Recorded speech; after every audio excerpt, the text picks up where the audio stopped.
So today we're going to have some fun messing around with some chemicals and stuff. Yes, science! And what we're going to be using today is this green strontium illuminate glow-in-the-dark pigment.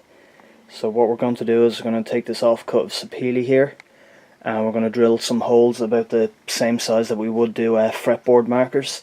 Put some of the powder in, and then use some various different types of super glue and probably some accelerator on that. Just to see what it looks like and check out what we can do.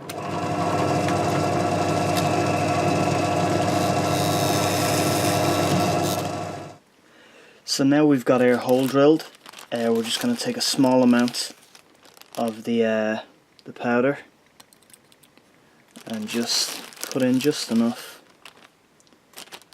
that it will fill that hole.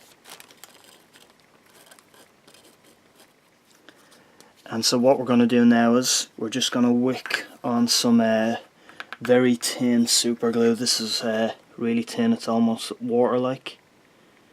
I'll just put a few drops of that just to try and keep everything covered. And so we'll just leave that for a few minutes until the super glue cures. So it's been a few minutes and the super glue is cured. We just gave it a quick spray of accelerator as well to make sure. So I'm just going to sand back.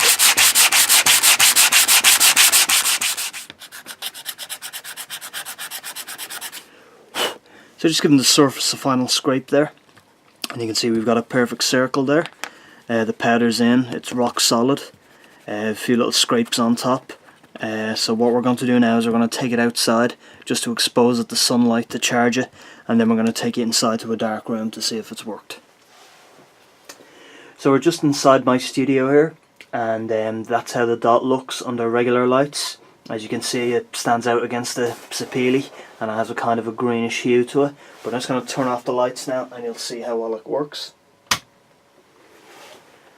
So there you can see how brightly it glows in the dark, and great for dark stages or anywhere else. And just putting the lights back on, you can see it now. So that's just our first test, and as you can tell we're going to be using this for fretboard markers and various other inlays. So that was just their little fun project for today, to try out some glow-in-the-dark powder.